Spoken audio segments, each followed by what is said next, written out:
Salut à toi, futur leader de la communication, c'est William, bienvenue mon ami au sein de cette nouvelle vidéo. Et dans cette vidéo, comme tu l'auras vu dans le titre, les 4 principes essentiels que j'ai retenus du livre qui est juste ici, L'Art de la guerre de Sun Tzu. Alors c'est un livre très intéressant parce que aujourd'hui c'est un livre universel, j'ai envie de te dire, malgré le fait qu'il ait été écrit dans le milieu asiatique il y a de ça des centaines et des centaines d'années. C'est un livre qui a été implémenté à la culture occidentale et ça c'est très intéressant parce qu'il y a très peu d'ouvrages qui sont devenus des best-sellers ou des ouvrages vraiment très connus, que ce soit aux États-Unis ou alors en Europe. Surtout des ouvrages qui venaient d'une culture totalement différente de la nôtre, la Chine, le Japon, etc. Donc c'est très intéressant et L'Art de la guerre, c'est un ouvrage de Sun Tzu qui se spécialise sur l'art de la guerre justement, mais tu verras parce que moi je vais l'appliquer à la communication dans cette vidéo. C'est un ouvrage qui est très intéressant d'un point de vue marketing, communication, relations humaines ou stratégie militaire si on le prend au premier degré. Ce qui est très intéressant avec la lecture de cet ouvrage, alors il y a cette pochette-là, bien évidemment, il y en existe plusieurs. Moi j'ai trouvé que celle-là était très sympa. À l'intérieur, il y a des belles illustrations et tout. Puis en plus, ça agrémente un petit peu la décoration de mon appartement. Donc très intéressant. À l'intérieur, il y a énormément de principes. À chaque fois, ce sont des phrases clés que l'auteur donne sur des principes militaires. Et personnellement, il y en a 4 que j'ai vraiment retenues, dont une qui est très intéressante parce que si tu es fan de la série Game of Thrones et de d'autres films dans lesquels ce principe-là est mis justement au goût du jour, eh bien, je pense que ça va vraiment t'intéresser. Alors, on est parti, mon ami, pour les 4 principes essentiels de cet ouvrage qui vont te permettre d'améliorer ta communication et un petit peu la manière dont tu vois les relations humaines. Le premier principe, il est très bien illustré, comme je te le disais, dans la série Game of Thrones. À un moment donné, on voit Theon Greyjoy qui retourne dans sa forteresse, là où il était, et cette forteresse qui a été prise par les Bolton, il me semble, ou alors c'est les Bolton qui essayent de l'envahir. Et en fait, ils ont une grande armée, et dans la forteresse, il reste une dizaine ou une quinzaine de personnes. Et en fait, tout simplement, plutôt que d'aller attaquer la forteresse avec toute leur armée, alors qu'il n'y a que 10 personnes à l'intérieur, ce qu'ils vont faire, c'est que tout simplement, ils vont envoyer Theon Greyjoy dire « Bon bah voilà, on vous laisse sortir tranquillement, on ne vous tuera pas, on reprend la position et tout le monde est content. » À ce moment-là, c'est bien plus facile pour eux de sortir et puis pour ceux qui vont arriver, d'arriver sans forcément à se battre, parce que sinon, ce qui peut se passer, c'est que 15 à l'intérieur d'une forteresse, ça peut tuer des centaines et des centaines de personnes à l'extérieur.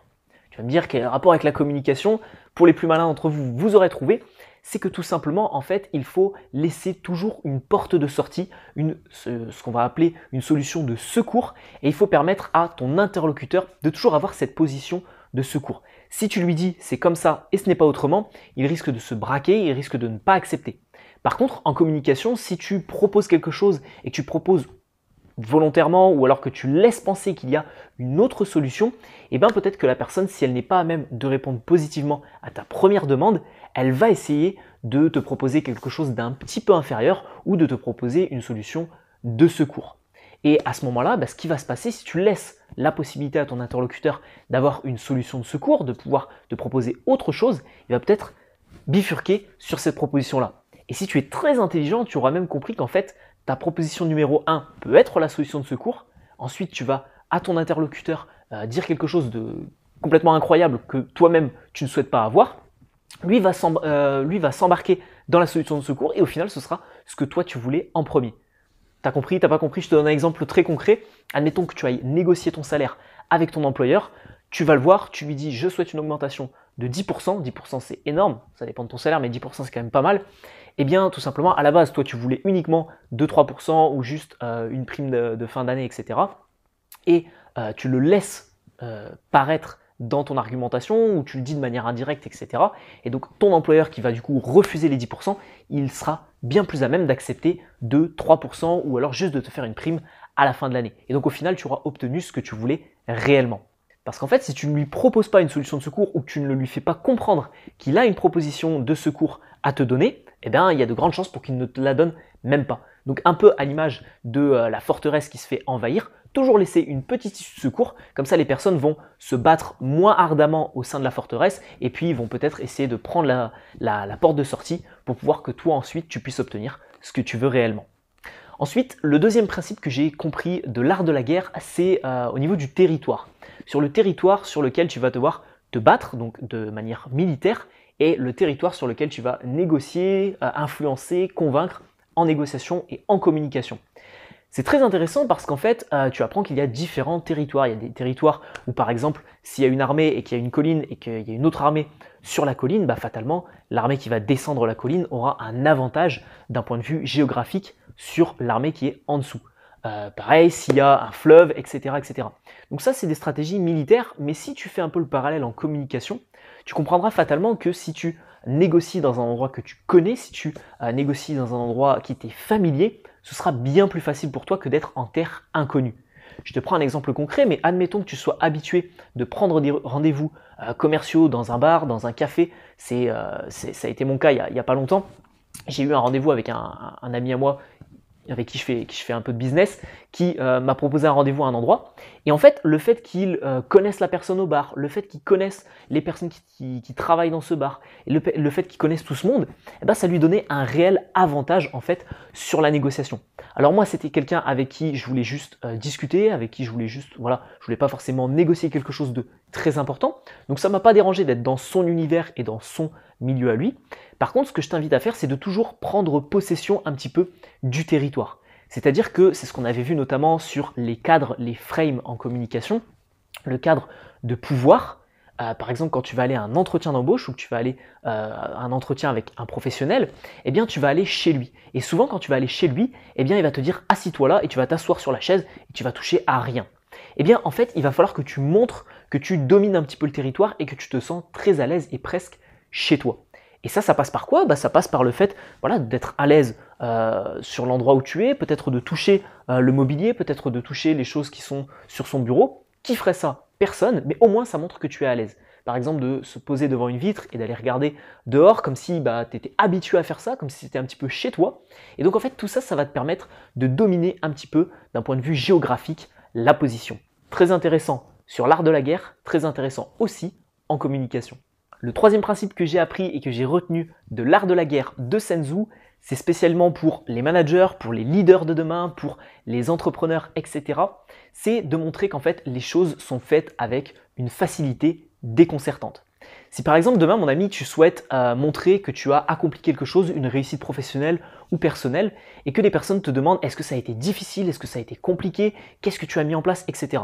Il faut vraiment qu'il y ait cette sensation que ce soit très très simple et que toi tu fasses ça avec beaucoup de simplicité. Pas forcément que ce soit simple dans l'absolu, mais que toi en tout cas, ça soit simple de la manière dont tu le fasses et qu'au final, ce soit presque inné chez toi. Ça va te permettre en fait de te mettre sur une position supérieure par rapport à toutes les personnes autres. Et en fait, ça va faire en sorte que tu vas devenir une sorte de divination. Alors, je mets des gros guillemets autour de ce mot-là, parce qu'il est un petit peu spirituel, etc. Et je ne parle pas énormément de spiritualité sur cette chaîne YouTube, on reste assez terre à terre.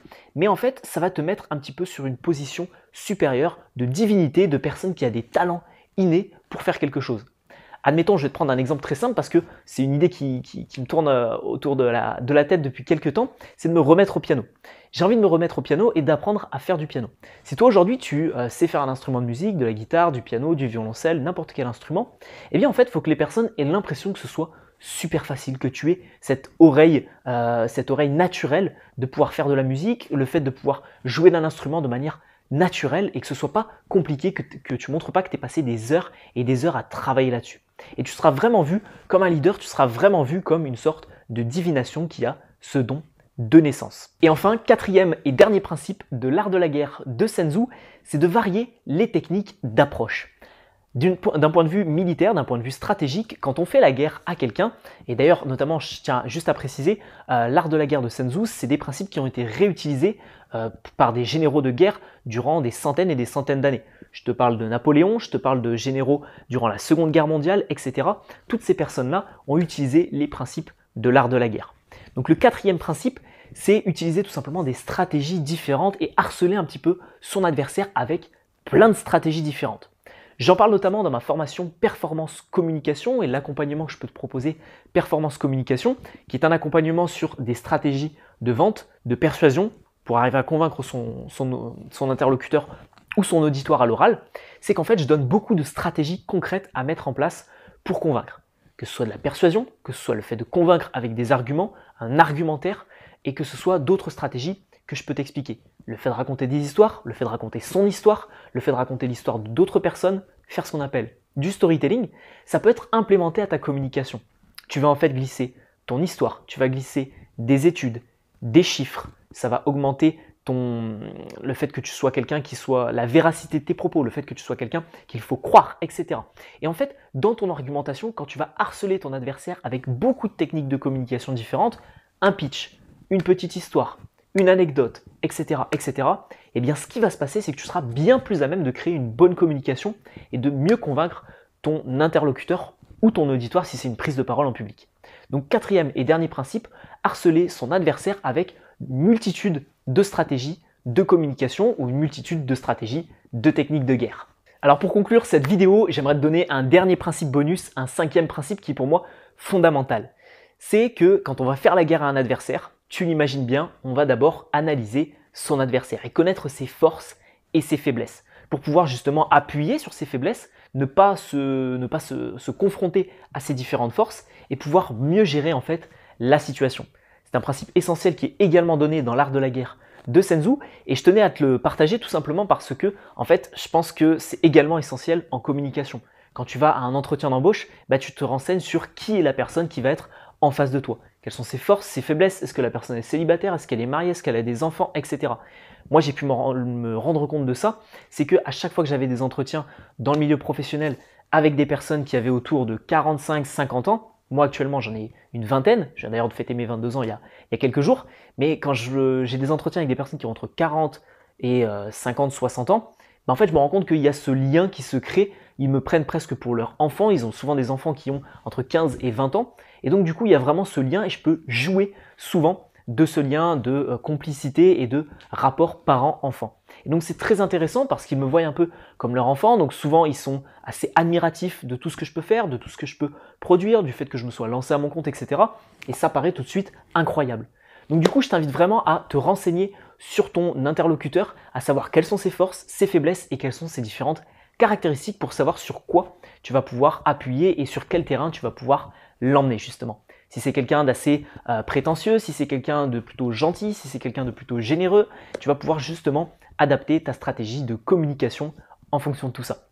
Voilà, nous arrivons au terme de cette vidéo mon ami. J'espère qu'elle t'a plu, j'espère que tu auras compris du coup, non pas les 4 mais les 5 principes essentiels de l'art de la guerre de Sun Tzu, un ouvrage que je te recommande pas forcément d'acheter. Je vais être très honnête avec toi, je te mettrai le lien Amazon dans la description si tu souhaites l'acheter, mais je te recommande pas forcément de l'acheter parce que à chaque fois tu vas devoir en fait, c'est vraiment un ouvrage sur les stratégies militaires, donc à chaque fois tu vas devoir en fait faire une sorte de, tu vas devoir basculer sur, ok donc comment je peux appliquer une stratégie militaire à ma communication ou à mon marketing ou à mon business ou à mon approche des relations humaines, etc.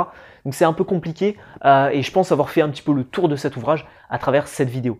Voilà, n'hésite pas à t'abonner à cette chaîne YouTube si tu souhaites recevoir les prochaines vidéos sur la communication, l'aisance relationnelle ou les prochaines vidéos résumées de livres. Comme d'habitude, à la fin de chaque vidéo, tu es toujours libre de recevoir gratuitement en cliquant sur le premier lien dans la description de cette vidéo, une série de 5 vidéos de formation totalement gratuite sur la prise de parole, la communication et l'aisance relationnelle.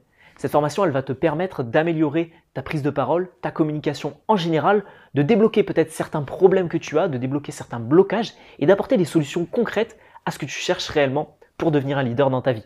Si tu souhaites la suivre, elle se retrouvera dans la description de cette vidéo ou sur la petite miniature qui apparaîtra à la fin de cette vidéo. Je te dis donc à tout de suite de l'autre côté sur la formation gratuite.